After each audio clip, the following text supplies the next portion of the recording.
তুবা রাহুল বাইহাকি বিসানাদিন সাহি। ইন্নাল হামদুলিল্লাহ ওয়াসসালাতু ওয়াসসালামু আলা রাসূলিল্লাহ। মুহতারাম, আজকে জুমা মসজিদে উপস্থিত আমার প্রিয় মুসলিম ভাতৃমণ্ডলী, যাবতীয় হামদ এবং সানা আল্লাহ সুবহানাহু ওয়া তাআলার জন্যে, যে মহান রব্বুল আলামিন আমাদেরকে দয়া করে ঈদুল আজহা উদযাপনের পর পৃথিবীর বিভিন্ন অশ্লীলতা, বেহায়াপনা, নির্লজ্জতা, বিভিন্ন ফিতনা থেকে মুক্ত করে এই জুমা মসজিদে সঠিক সময়ে আসার সৌভাগ্য দান করেছেন। যে সময়ে হয়তোবা মুসলিম নামধারী বহু কলঙ্কিত বনি আদম বিভিন্ন বেহায়াপনা এবং অশ্লীলতার মধ্যে নিমজ্জিত, আমরা আল্লাহর সন্তুষ্টির উদ্দেশ্যে সেই সময়ে মসজিদে উপস্থিত। যে মহান রব্বুল আলামিন আমাদেরকে কবুল করেছেন, এই জুমার মসজিদে আমরা উপস্থিত হতে পারলাম, তাকে সন্তুষ্টির উদ্দেশ্যে সেই মহিয়ান গরিয়ান সর্বশক্তিমান আল্লাহ সুবহানাহু ওয়া তাআলার জন্যে সমস্ত শুকরিয়া। সবাই মন প্রাণ খুলে বলি আলহামদুলিল্লাহ। অতঃপর তদীয় রসুল, বিশ্বমানবতার মুক্তিদূত, সাইয়্যিদুল মুরসালিন, খাতিমুন নবিয়্যিন, রাহমাতুল লিল আলামিন, সর্বকালের সর্বযুগের সর্বশ্রেষ্ঠ মহামানব, মানব সভ্যতার ইতিহাসে যিনি উদীয়মান নক্ষত্রের ন্যায় আবির্ভূত হয়েছিলেন, যিনি একমাত্র অনুসরণ এবং অনুকরণযোগ্য নেতা, সর্বশেষ নাবী এবং রসুল, বিশ্বনবী জনাবে মুহাম্মদ রাসূলুল্লাহ, সবাই বলি সাল্লাল্লাহু আলাইহি ওয়াসাল্লামের প্রতি দরুদ এবং তাসলিমাত বর্ষিত হোক। ঈদ পরবর্তী অশ্লীলতা এবং বেহায়াপনা, এই শিরোনামে আজকের জুমার সংক্ষিপ্ত এবং তথ্যবহুল খুতবা উপস্থাপন করব ইনশাআল্লাহুল আজিজ। ওয়া মা তাওফিকি ইল্লা বিল্লাহ, আলাইহি তাওয়াক্কালতু ওয়া ইলাইহি উনীব। আল্লাহ সুবহানাহু ওয়া তাআলা আমাদেরকে বছরে দুটি ঈদ দান করেছেন, মুসলমানদের জন্য একটা বিরাট নিয়ামত এবং সৌভাগ্যের মহাবার্তা হিসাবে। তো ঈদ মুসলমানদের জন্যে একটা আনন্দ, একটা খুশির বার্তা বহন করে। ঈদের মধ্যে আল্লাহ সুবহানাহু ওয়া তাআলা আমাদের ইবাদতের মাধ্যমে খুশি নির্ধারণ করেছেন। এটা একটা ইবাদত, আমরা ইবাদতের মাধ্যমে আল্লাহকে সন্তুষ্টি করব, ইবাদতের মধ্য দিয়ে আল্লাহর সন্তুষ্টি অর্জিত হবে। এটাই হচ্ছে ঈদের মহান শিক্ষা।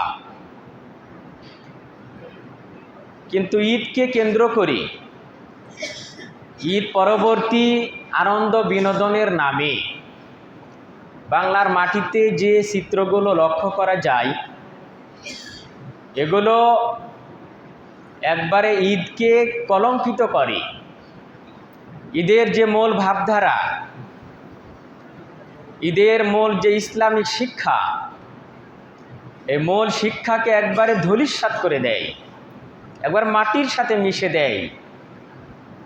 কারা মিশে দেয়?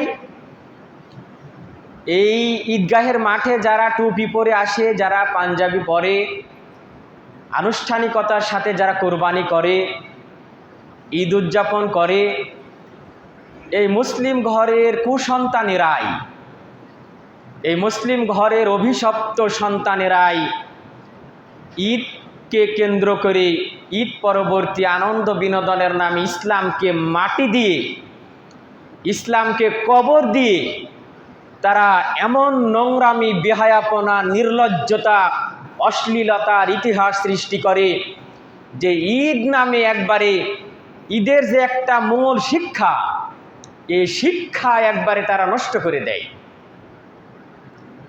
একটা ইবাদতকে কেন্দ্র করে এত নোংরামি একজন মানুষ করতে পারে না। একটা ইবাদতকে কেন্দ্র করে এরকম অশ্লীলতা, বেহায়াপনা, নির্লজ্জতা এটা কোনো সভ্য সমাজের মানুষ করতে পারে না। এগুলো পশুরাও পারে না। পশুর চাইতেও নিকৃষ্ট যারা তারা করে। পৃথিবীর মধ্যে সবচেয়ে বেহায়া, পৃথিবীর মাটিতে সবচেয়ে নির্লজ্জ, পৃথিবীর মাটিতে সবচেয়ে নোংরা চরিত্রের অধিকারী যে প্রাণীর সংকেত গতকাল আমি দিয়েছিলাম, এই চরিত্রের যারা বৈশিষ্ট্যের অধিকারী তারা ঈদকে কেন্দ্র করে এরকমভাবে বেহায়াপনা, নির্লজ্জতা, অশ্লীলতার ইতিহাস তৈরি করতে পারে। একজন মুসলিম ঘরের সন্তান ঈদকে কেন্দ্র করে কোনো অশ্লীলতায় জড়িয়ে পড়তে পারে না। একজন মুসলিম ঘরের সন্তান ঈদকে কেন্দ্র করে কোনো বাদ্যযন্ত্রের ব্যবহার করতে পারে না।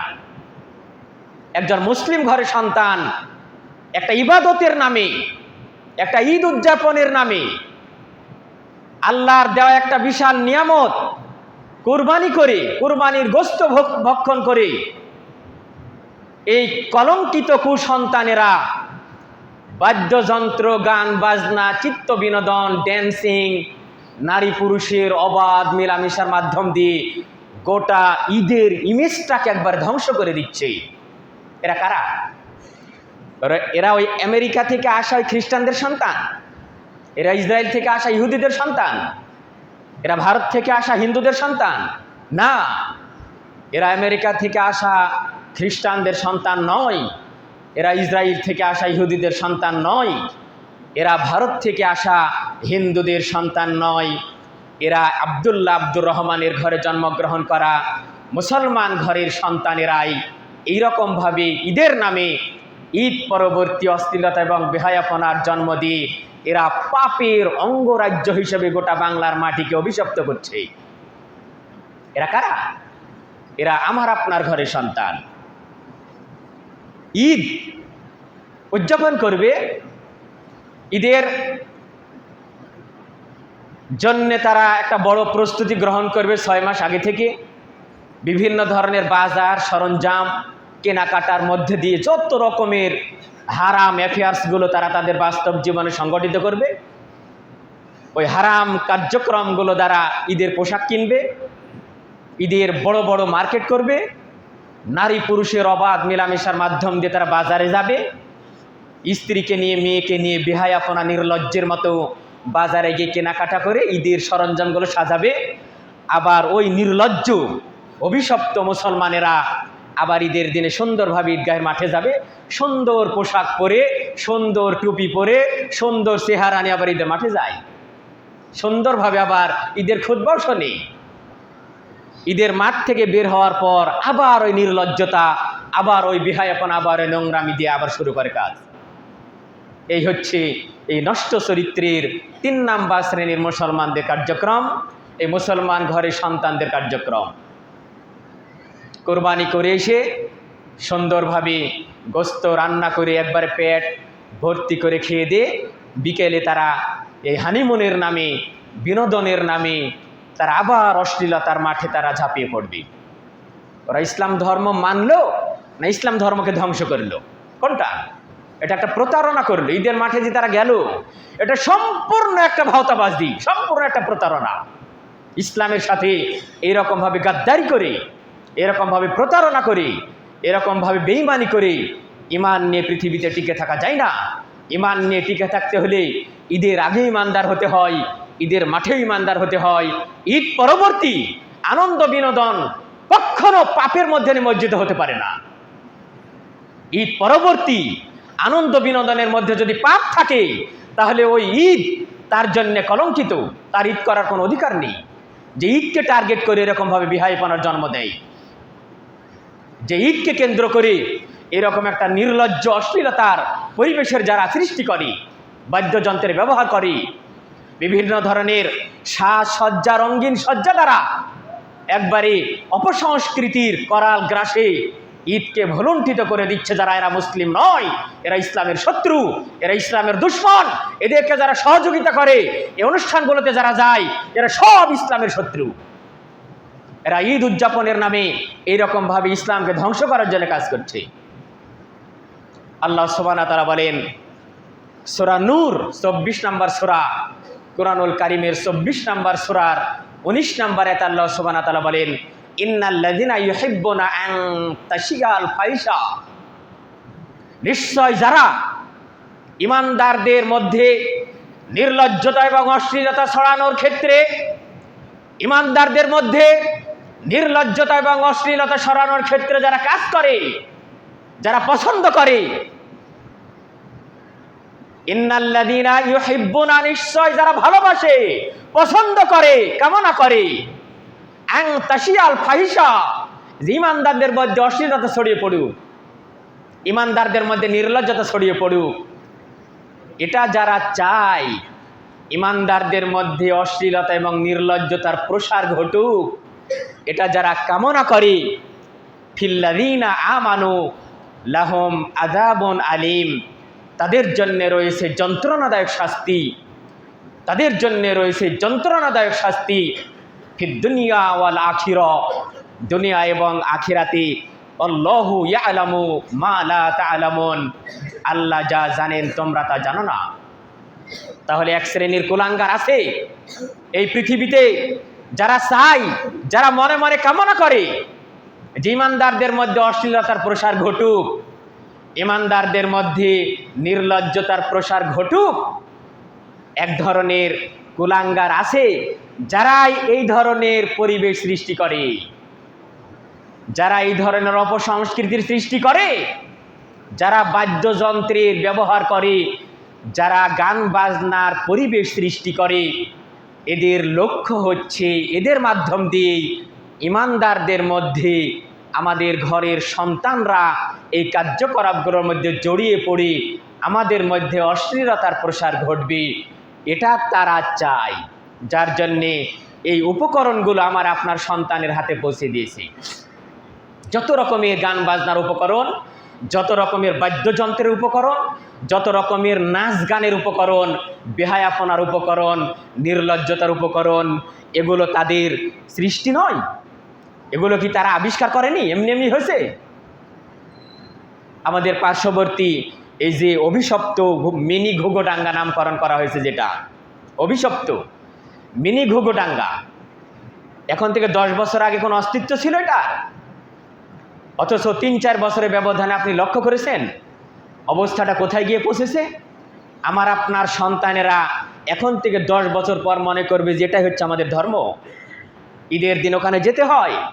যত ঈমানদার বলে দাবি করেন, নিজের সন্তানকে আটকাতে পারবেন না। যতই দাড়ি থাক আর যতই লম্বা জুব্বা থাক, যতই পাঞ্জাবি থাক, ওই শয়তানের কর্মকাণ্ডগুলো আমার আপনার সন্তানকে ওখানে যেতে বাধ্য করবে। ওরা এক সময় মনে করবে যেটাই ধর্ম, ধর্মের দিনে, ঈদের দিন ওখানে যেতে হয়, বাদ্যযন্ত্র বাজাতে হয়, ড্যান্স করতে হয়, ছেলেমেয়েরা বেহায়াপনা নির্লজ্জতার জন্ম দিয়ে একাকার হয়ে অশ্লীলতার জন্ম দিতে হয়। এটাই ধর্ম, এটাই জানবে আমাদের পরবর্তী প্রজন্মেরা সামনে। ওরা জানবে যে ঈদের দিন এটা করতে হয়। আপনি বাবা মা হয়ে বাধা দিলে ওরা আপনাকে অ্যাভয়েড করে, আপনাকে তিরস্কার করে, আপনাকে ঘাট ধাক্কা দিয়ে তারা ওখানে চলে যাবে। এই উপকরণগুলো কারা জন্ম দিল? ওই ইহুদিরা জন্ম দিয়েছে, ওই খ্রিস্টানেরা জন্ম দিয়েছে, ওই দাদারা জন্ম দিয়েছে না। আমার আপনার মতো কলঙ্কিত অভিশপ্ত, আমার আপনার মতো কলঙ্কিত অভিশপ্ত বড় বড় মানের গডফাদাররাই সমস্ত উপকরণের নির্মাতা, যারা রাজনৈতিক পর্যায়ে রাষ্ট্রীয়ভাবে বিভিন্ন কর্মক্ষেত্রে যারা ক্ষমতাধর, এই শয়তানেরাই প্রত্যেকটা অশ্লীলতার জনক, এই শয়তানেরাই প্রত্যেকটা নোংরামির জনক, এই শয়তানেরাই প্রত্যেকটা বেহায়াপনার জনক, প্রত্যেকটা নোংরামি, প্রত্যেকটা অশ্লীলতা, প্রত্যেকটা অপসংস্কৃতির ক্ষেত্রে রাজনৈতিক ব্যক্তিত্বের সবল আছে। এদের সহযোগিতা ছাড়া কোনো জায়গাতে এই নির্লজ্জতার প্রতিষ্ঠানগুলো গড়ে উঠবে না। আজকের কাহিনী নয় এটা, এটা আমাদের এখানে দেখছি ঘুঘুডাঙ্গা। তাই বাংলার মাটিতে এইরকম যত শয়তানি আড্ডাখানা আছে, ঈদ পরবর্তী অনুষ্ঠানকে কেন্দ্র করে এইরকমভাবে বাংলার হাজার হাজার ছেলেমেয়েরা বেহায়াপনা নির্লজ্জতার পরিবেশ সৃষ্টি করে। এই উপকরণগুলো তৈরির পিছনে রাজনৈতিক ব্যক্তিত্বের মদদ রয়েছে। প্রত্যেকটা জায়গায় ইতিহাস খুঁজলে আপনারা পাবেন, প্রত্যেকটা জায়গায় যারা রাজনৈতিক দাপটধারী, যারা রাষ্ট্র চালায়, রাষ্ট্রের কলযন্ত্র যারা পরিচালনা করে, এই সমস্ত অসভ্য বর্বর নিম্ন শ্রেণীর শয়তানের আড্ডাখানায় যারা পরিচালিত হয়, তাদের ইন্ধনেই, তাদের ক্ষমতার বলে এই রকম নোংরামি পরিবেশ সৃষ্টি হয়। ওরাই এই নোংরামি সৃষ্টির জনক, যাদের একটা বড় হাত থাকে। অতএব ঈদকে কেন্দ্র করে এরকম নির্লজ্জতা, বেহায়াপনা মুসলমান ঘরের সন্তান আর করতে পারে না। ওরা কেন ঈদগাহের মাঠে যায়? যারা ঈদকে কেন্দ্র করে একটু পরেই ঈদকে মাটি দিয়ে ঈদকে ধ্বংস করে যারা এরকম পাপের রাজ্য তৈরি করে, পাপের অঙ্গরাজ্য যারা সৃষ্টি করে, ওরা কেন ঈদের মাঠে যায়? ইসলামকে ধ্বংস করার জন্য। একটু পরে তোরা ইসলামকে ধ্বংস করবি। ঈদের মাঠে এসেছে আল্লাহকে ফাঁকি দেওয়ার জন্যে, প্রতারণা করার জন্য, একটু পরে আবার ইসলামকে ধ্বংস করার জন্য এরকম পরিবেশে তারা নাচ গান নিয়ে ব্যস্ত থাকবে। বাদ্যযন্ত্রের সব উপকরণগুলো তারা সেখানে হাজির করবে। ইসলামকে ধ্বংস নয় গুলো। আল্লাহ সুবহানাহু ওয়া তাআলা কোরআনুল কারীমের 31 নম্বর সূরা লুকমান, এই সূরা লুকমানের 6 নম্বর আয়াতে বলেছেন, অমিনান নাসি মাইয়াশতারি লাহওয়াল হাদিস লিইউজিল্লা আন সাবিলিল্লাহ।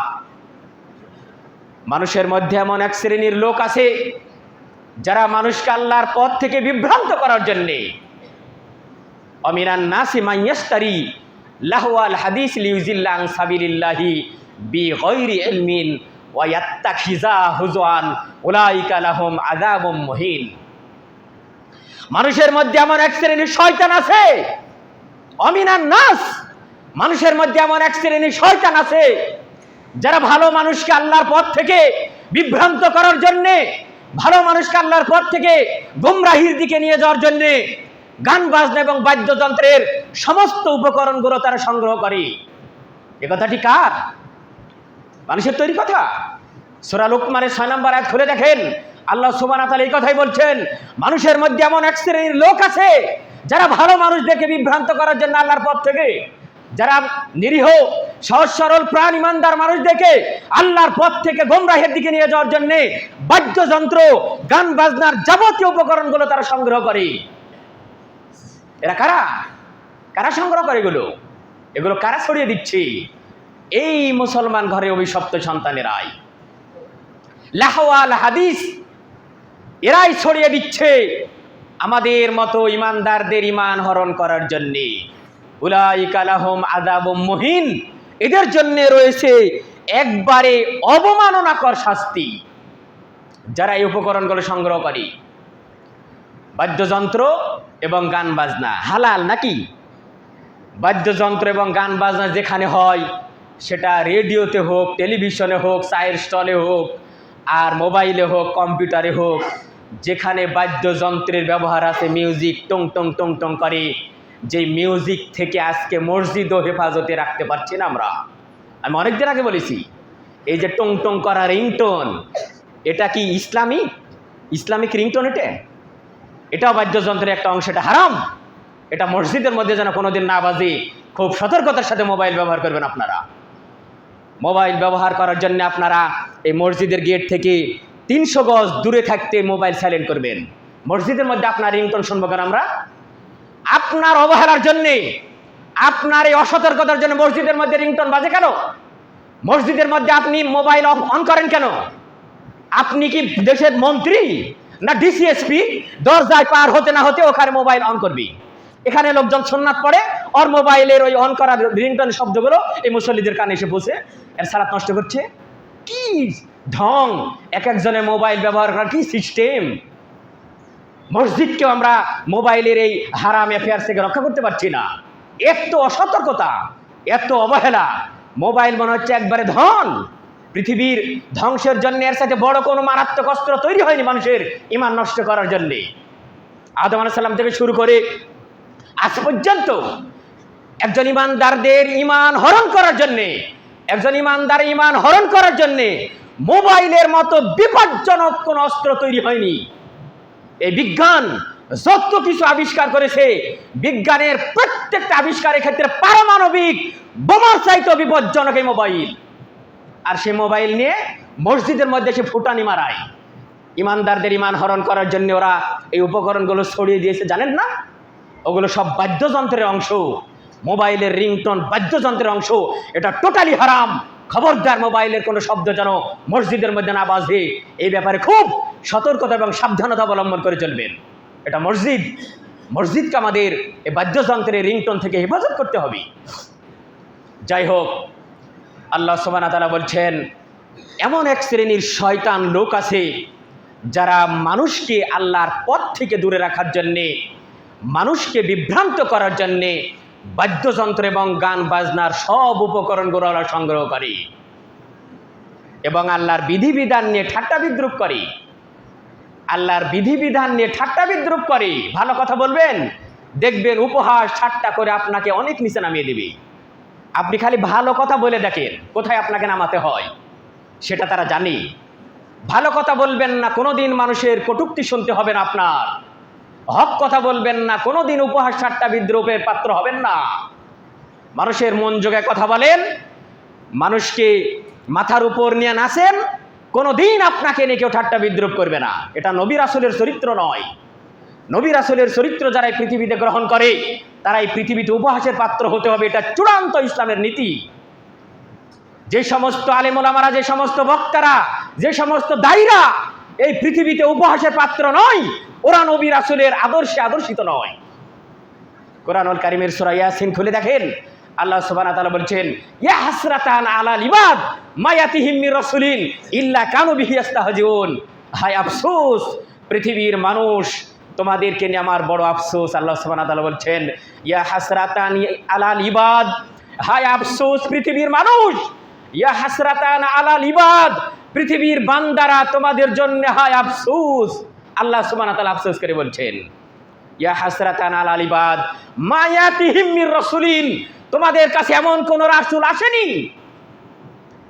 1,24,000 নবী এবং রাসূলের অবতারণায় পৃথিবীর মাটিতে আল্লাহ সুবহানাহু ওয়া তাআলা বলেন, মা ইয়াতিহিম মির রাসূলিন, তোমাদের কাছে এমন একজন রাসূল আসেনি, একজনও নয়।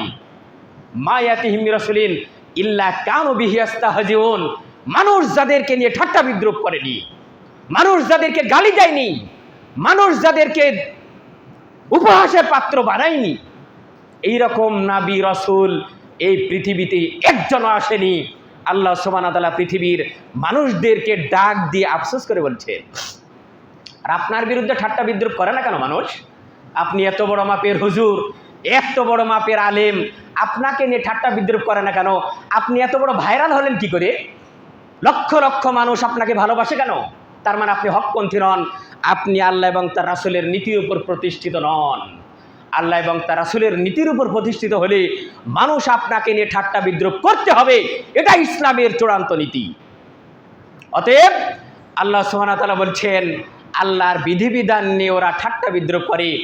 খালি আপনি অন্যায়ের বিরুদ্ধে কথা বলে দেখেন, গান বাজনার বিরুদ্ধে খালি কথা বলে দেখেন, ওরা কি পরিমাণ আপনাকে আঘাত করে, ঠাট্টা বিদ্রুপ করে।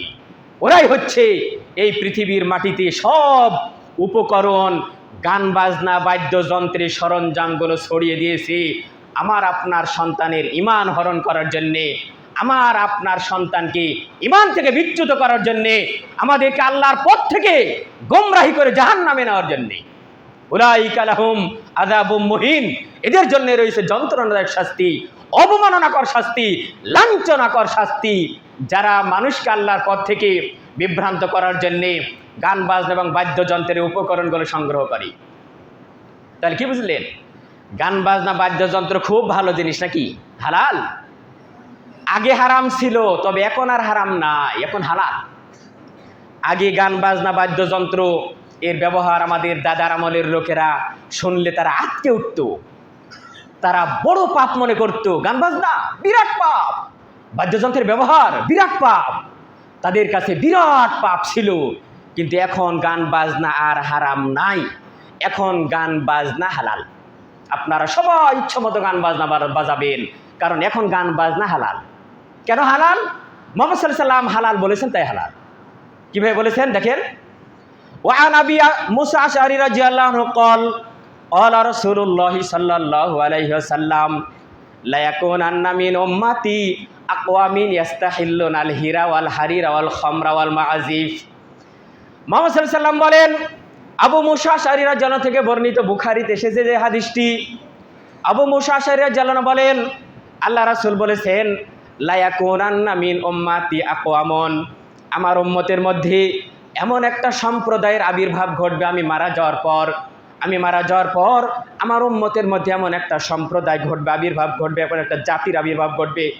লা ইয়াকুনান্না মিন উম্মতি, আমার উম্মতের মধ্যে এমন একটা সম্প্রদায়ের সৃষ্টি হবে। ওরা হিন্দু নয়, ওরা খ্রিস্টান নয়, ওরা ইহুদি নয়, ওরা টুপি পরা মুসলমান, ওরা ঈদের দিনে লম্বা লম্বা পাঞ্জাবি পরা মুসলমান, ওরা বড় বড় জন্তু কুরবানি করা মুসলমান।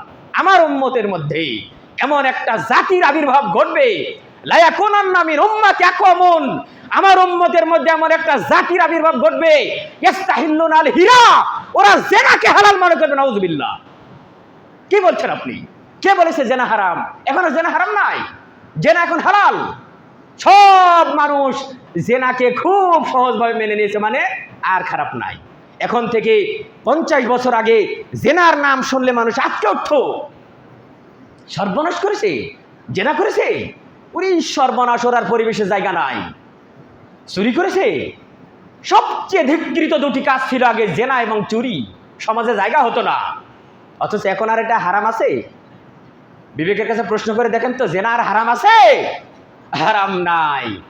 কারণ আল্লাহ রাসূল বলেছেন, আমার উম্মতের মধ্যে এমন একটা জাতির আবির্ভাব ঘটবে, ইস্তাহিল্লুনা আল হিরা, ওরা জেনাকে হালাল মনে করবে, আল হারির, রেশমি কাপড়কে ওরা হালাল মনে করবে, যেটা চূড়ান্ত হারাম।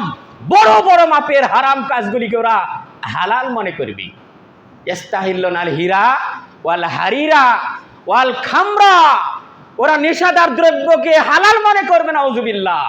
ওরা মদকে হালাল মনে করবে, ওরা বিড়ি সিগারেটকে হালাল মনে করবে, ওরা গাঁজাকে হালাল মনে করবে। গুল, বিড়ি, সিগারেট, তামাক, গুল, হিরোইন, ফেন্সিডিল, প্রোটেনসি, ইয়াবা, যত রকমের নেশাদার দ্রব্য আছে, মুহাম্মদ সাল্লাল্লাহু আলাইহি ওয়াসাল্লাম বলেন, এত বড় বড় পাপের কাজগুলিকে ওরা হালাল মনে করবে। ওয়াল খামরা ওয়াল মাআজিফ, এবং বাদ্যযন্ত্রের ব্যবহার, গান বাজনাকে তারা হালাল মনে করবে, হারামও মনে করবে না, খারাপ মনে করবে না। সমস্যা কি? এমন একটা অনুভূতি সৃষ্টি হবে, এমন একটা সেন্স কাজ করবে, ওরা মনে করবে জেনা করলে সমস্যা কি? সবাই তো করে, জেনা করলে সমস্যা কি? অমুক করে, অমুক করে, অমুক করে, আমার 10 জন বন্ধুর মধ্যে 9 জনই করে, আমি করলে সমস্যাটা কি? মানে হালাল হয়ে গেল তখন। মানে সবাই যেটা করে সেটা তো আর হারাম থাকে না, সবাই যেটা করে সেটা তো আর হারাম থাকে না। শয়তান আপনাকে বোঝায়, অমুকে ওই কাজ করে, অমুকে ওই কাজ করে, অমুক করতিস, অমুক করতিস, সবাই করে, তুমি করলে ক্ষতি কি? অতএব তুমিও করো, তোমার কাছে হালাল। এই হচ্ছে এই নীতি, এই গতিতে মানুষ এইরকম ভাবে হারাম কাজগুলিকে হালাল মনে করে। এইভাবে আল্লাহ রাসূল বলেছেন, আমার উম্মতরা বিরাট বিরাট বড় বড় মাপের ধ্বংসাত্মক বিরাট মাপের 4টি হারাম কাজকে তারা হালাল মনে করবে। একটা হচ্ছে জেনা, একটা হচ্ছে রেশমি কাপড়, একটা হচ্ছে নেশাদার দ্রব্য, আর একটা হচ্ছে গান বাজনা বাদ্যযন্ত্রের ব্যবহার। খুঁজে পাবেন এমন কোনো ঘর আছে যেখানে গান বাজনা বাদ্যযন্ত্রের ব্যবহার নাই? প্রত্যেকটা পকেটে পকেটে গান বাজনা বাদ্যযন্ত্রের ব্যবহার। যেখানে মোবাইল সেখানে বাদ্যযন্ত্র, সেখানে গান বাজনা, সেখানে অশ্লীলতা, সেখানে বেহায়াপনা, সেখানে নির্লজ্জতা। যত বড় বড় পাপের উৎস আমাদের পকেটের মধ্যে চলে এসেছে। কত সহজ! এখন আর পাপ করতে কষ্ট করা লাগে না, পাপের কাজ অনেক সহজ হয়ে গেছে। আমরা ইচ্ছা করলেই নিজের হাতের মধ্যে গোটা পৃথিবীর সব পাপ আমরা সংগঠন করতে পারি। আগেকার মানুষ এটা পারেনি, তারা ইচ্ছা করলে পাপ কাজ করতে পারেনি। কিন্তু আমার আপনার জন্য বড় সমস্যা হয়ে গেছে যে পাপের কাজ আমার আপনার হাতের নাগালে, ইচ্ছা করলে আপনি সব কিছু করতে পারেন। অতএব যার জন্যে বললাম যে এই কাজগুলি আর আমাদের সেন্সে আর হারাম নাই, হালাল হয়ে গেছে। যার জন্য আমার আপনার সন্তান মনে করবে যে ঘুঘুডাঙ্গায় গিয়ে বাদ্যযন্ত্র বাজানো, নাচ গান করা, ছেলে মেয়ে একাকার হয়ে মিলামিশা করবে, জেনা করবে, এগুলো আর হারাম নাই, তাদের কাছে হালাল মনে হবে, তাদের সেন্স এটা ধর্মই মনে হবে। যে কিসের বিয়ে, যেই বিয়েতে বাদ্যযন্ত্র বাজে না। আমার আপনার ঘরে সন্তানের এই কথা বলি, ওটা একটা বিয়ে হলো নাকি যেই বিয়েতে বক্স বাজে না? এই আমার আপনার মুসলিম ঘরের সন্তানের এখানে কথা বলি। তার মানে বিয়েতে যদি বক্স না বাজে তাহলে ওটা বিয়ে হলো না। আমাদের সেন্সে এটা চলে এসেছে যে বক্স না বাজলে ওটা বিয়ে নয়। তার মানে বক্স বাজালে গা বিয়ে বৈধ হবে, আর বক্স না বাজালে বিয়ে বৈধ হবে না। নীতি এরকমভাবে উল্টে যাবে, হালালকে মানুষ হারাম দ্বারা ঢেকে ফেলবে, হারামের মহড়া, হারামের প্রচারণা এতটাই ব্যাপকভাবে প্রসার লাভ করবে, আমাদের সন্তানেরা বুঝতেই পারবে না যে কোনটা হালাল কোনটা হারাম। এই হচ্ছে চূড়ান্ত পরিণতি।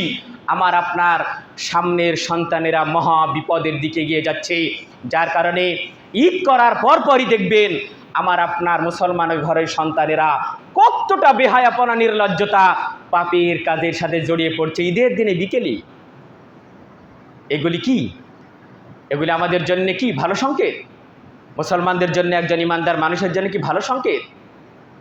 ইবনে আব্বাস রাদিয়াল্লাহু আনহু বলেন, আল্লাহ রাসূল বলেছেন, বাইহাকিতে সহিহ সনদে যে হাদিসটি বর্ণিত হয়েছে, ওয়ান ইবনে আব্বাস রাদিয়াল্লাহু আনহু قال قال রাসূলুল্লাহ সাল্লাল্লাহু আলাইহি সাল্লাম ইন্নাল্লাহ তাআলা হারামাল খামরা ওয়াল মাইসির ওয়াল কুবা। আব্বাস রাদিয়াল্লাহু আনহু বলেন, আল্লাহ রাসূল বলেছেন, নিশ্চয় আল্লাহ সুবহানাহু ওয়া তাআলা, ইন্নাল্লাহ তাআলা হারামাল খামরু ওয়াল মাইসির ওয়াল কুবা, নিশ্চয় আল্লাহ সুবহানাহু ওয়া তাআলা হারাম করেছেন। ইন্নাল্লাহ তাআলা হারামা, নিশ্চয় আল্লাহ সুবহানাহু ওয়া তাআলা হারাম করেছেন খামরা, নেশাদার দ্রব্য, ওয়াল মাইসির, জুয়া, যত রকমের টাকার লেনদেনে হার জিতের খেলা আছে এর নাম মাইসির। গতকাল আলোচনা করেছিলাম, আল্লাহ সুবহানাহু ওয়া তাআলা এই লেনদেনকে টোটালি হারাম করেছেন। খেলার মাধ্যম দিয়ে টাকার লেনদেন, এর নাম হচ্ছে মাইসির। ওয়াল কুবা, এবং গান বাজনা, বাদ্যযন্ত্র, আল্লাহ সুবহানাহু ওয়া তাআলা সরাসরি হারাম করেছেন। অতএব আমার আপনার অবস্থানটা কোথায়? ঈদ পরবর্তী এই নির্লজ্জতা, এই বেহায়াপনা, এই অশ্লীলতা আমাদের মুসলিম ঘরের সন্তানদেরকে যেভাবে ধ্বংসের দিকে নিয়ে যাচ্ছে, আমার আপনার মতো পিতামাতা যদি শক্ত অবস্থানে থেকে দিন রক্ষার মহাযুদ্ধে অংশগ্রহণ করি, এই সন্তানদেরকে যদি আমরা দিনের সঠিক বোঝ না দিতে পারি, আল্লাহ এবং তার রাসূলের সঠিক দিন তাদের কানে যদি আমরা পৌঁছাতে না পারি, আমার আপনার সন্তান শুধুমাত্র ঈদের দিনে ঈদের মাঠে গিয়েই মুসলিম হয়ে থাকবে। তাদের ভিতরটা সম্পূর্ণ ইহুদি, খ্রিস্টান, হিন্দুদের কালচারে পরিপূর্ণ হয়ে, ওরা ঈমান শূন্য হয়ে শুধুমাত্র এই দেহটাই মুসলমানিত্ব থাকবে। দেহের ভিতরের যে মহামূল্যবান সম্পদ, কলবের গোটাটাই একবারে অপসংস্কৃতিতে, ইহুদি, খ্রিস্টান, হিন্দুদের কালচারে পরিণত হয়ে ওরা ভিতর থেকে হিন্দু হবে, ওরা ভিতর থেকে খ্রিস্টান হবে, ওরা ভিতর থেকে ইহুদি হবে, বাইরের অবয়বে নামমাত্র মুসলমান হয়ে আমরা পৃথিবীতে থাকলেও আখিরাতে আমাদেরকে ইহুদিদের সাথেই, খ্রিস্টানদের সাথেই, হিন্দুদের সাথেই আমাদের হাসর নাসর হবে। কারণ ওদের কালচার যদি আমাদের ভালো লাগে, নিশ্চয়ই ওদের সাথে আমাদের হাসর নাসর হবে। আল্লাহ রাসূল বলেছেন, মান তাশাব্বাহা বিকওমিন ফাহুয়া মিনহু, যে যে জাতির অনুসরণ করবে, যে রোনাল্ডোকে ভালোবাসবে, কিয়ামতের দিনে রোনাল্ডোর সাথে তার হাসর নাসর হবে। যে মেসিকে ভালোবাসবে, কিয়ামতের দিনে মেসির সাথে তার ভালোবাসা হবে। যে নেইমারকে ভালোবাসবে, কিয়ামতের দিনে নেইমারের সাথে ভালোবাসা হবে।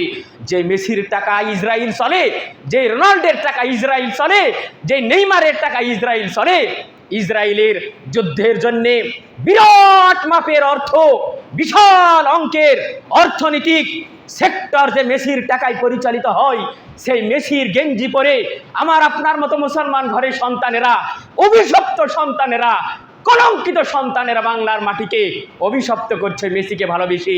এর হাসর নাসর কিয়ামতের দিনে মেসির সাথে হবেই হবে, একথা মুহাম্মদ সাল্লাল্লাহু আলাইহি ওয়াসাল্লাম বলেছেন। যারা মেসিকে ভালোবাসবে তাদের হাসর নাসর মেসির সাথে হবে, যারা নেইমারকে ভালোবাসবে তাদের হাসর নাসর নেইমারের সাথে হবে, রোনাল্ডোকে যারা ভালোবাসবে তাদের হাসর নাসর রোনাল্ডোর সাথে হবে। ওরা মুসলমানদের শত্রু, কিয়ামত পর্যন্ত ওরা মুসলমানদের জাত শত্রু, মুসলমানদের দুশ্মন। ওরা প্রতিনিয়ত মুসলমানদেরকে মারার জন্যে ওদের সর্বাত্মক চেষ্টা চালায়, অর্থ দিয়ে, মারণাস্ত্র দিয়ে, বুদ্ধি দিয়ে সর্বাত্মকভাবে মুসলিম কান্ট্রিগুলিকে ধ্বংস করার জন্যে যারা কাজ করছে, এই মুসলমান ঘরে সন্তানেরা আবার কয়েকদিন পর তাদের লম্বা পতাকা উড়াবে বাড়ির উপরে, লম্বা লম্বা আর্জেন্টিনার, ব্রাজিলের, ফ্রান্সের, জার্মানির সব বিধর্মী রাষ্ট্রের পতাকাগুলি উড়িয়ে তারা প্রমাণ করবে আমি আর্জেন্টিনার অধিভুক্ত, আমি আর্জেন্টিনার সাপোর্টার, আমি ম্যারাডোনার সাপোর্টার, আমি অমুক দেশের সাপোর্টার। অমুক দেশগুলি আপনার বন্ধু নয়, অমুক দেশগুলি আপনার শত্রু, মুসলমানদের শত্রু, ওরা ইসলামের শত্রু। একজন মুসলমান ঘরের সন্তান আর্জেন্টিনার পতাকা ওড়াতে পারে না, একজন মুসলমান ঘরের সন্তান ব্রাজিলের পতাকা ওড়াতে পারে না, একজন মুসলমানের ঘরের সন্তান মেসির চিত্রায়িত গেঞ্জি পরতে পারে না, একজন মুসলমানের ঘরের সন্তান নেইমারের চিত্রায়িত গেঞ্জি পরতে পারে না, কিনতে পারে না। ওরা মুসলমানদের জাত শত্রু। প্রস্তুত থাকেন ওদের সাথে হাসর নাসর করার। কিয়ামতের দিনে ওদের সাথে হাসর নাসর হবে। যে যে জাতির অনুসরণ করবে, যাদেরকে যার ভালো লাগবে, আল্লাহ রাসূল বলেছেন মান তাশাব্বাহা বিকওমিন, যে যার জাতির অনুসরণ করবে, যে জাতির সাদৃশ্য গ্রহণ করবে, যাদের ভালোবাসা বুকে পোষণ করবে, ফাহুয়া মিনহু, সে তাদের মধ্যে অন্তর্ভুক্ত হবে। সে খ্রিস্টান হবে, সে ইহুদি হবে, সে হিন্দু হবে, ফাহুয়া মিনহু। এই হাদিসের ব্যাখ্যা অনেক গভীর। সে তাদের মধ্যে অন্তর্ভুক্ত হবে, মানে সে খ্রিস্টান হয়ে যাবে, ইহুদি হয়ে যাবে, হিন্দু হয়ে যাবে যদি ওদের সাদৃশ্য আমরা গ্রহণ করি। তাই গান বাজনা, বাদ্যযন্ত্রের এই ব্যবহারগুলো, অশ্লীলতা, বিহায়াপনা, এগুলো সব ইসলামকে ধ্বংসের উপকরণ। এগুলো থেকে আমাদের বের হয়ে আসতে হবে। আমাদেরকে আল্লাহ এবং তার রাসূলের দিন সঠিকভাবে শিখে, সঠিকভাবে দাঁত দিয়ে, দাঁতের মাড়ি দ্বারা শক্তভাবে আঁকড়ে ধরে আল্লাহ রাসূলের সুন্নাহগুলিকে এই পৃথিবীতে জাগ্রত করার জন্যে সর্বাত্মক প্রচেষ্টা চালাতে হবে। ইয়া রব্বাল আলামিন, তুমি আমাদের সকলকে তোমার দিন ধর্ম সঠিকভাবে বুঝে এই ফিতনাময় পরিবেশে, দাজ্জালের এই পরিবেশে আমাদের সন্তানদেরকে সঠিক হেদায়েত দাও। তোমার এবং তোমার রাসূলের সঠিক নীতিমালাগুলো তাদেরকে সঠিকভাবে শক্তভাবে ধারণ করে এই পৃথিবীতে তারা যেন বীর মুজাহিদ হিসাবে, ইসলামের সৈনিক হিসাবে তারা এই পৃথিবীর মাটিতে যেন ইসলামের পতাকা ওড়াতে পারে। এইরকম পরিবেশ ইয়া রব্বাল আলামিন আমাদের সন্তানদেরকে তুমি দান করো। বাংলার মাটিকে অভিশপ্ত অবস্থার হাত থেকে বাংলার মুসলমানদেরকে তুমি বাঁচাও। ঈদের সঠিক শিক্ষা, ঈদের সঠিক নিয়ম নীতিগুলো যেন আমরা সঠিকভাবে বুঝে মেনে ইসলামীর আদলে সঠিকভাবে যেন আমরা আমাদের জীবনযাত্রাকে পরিচালিত করতে পারি। এই রকম অবস্থা ইয়া রব্বাল আলামিন তুমি আমাদের সকলের জন্যে দয়া করে সহজ করে দাও। সবাই বলি আমিন, সুম্মা আমিন। ওয়া মা আলাইনা ইল্লাল বালাগ। বারাকাল্লাহু লানা ওয়া লাকুম ফিল কুরআনিল আযীম। ফাইন্নাহু তাআলা জাওয়াদুন কারীম।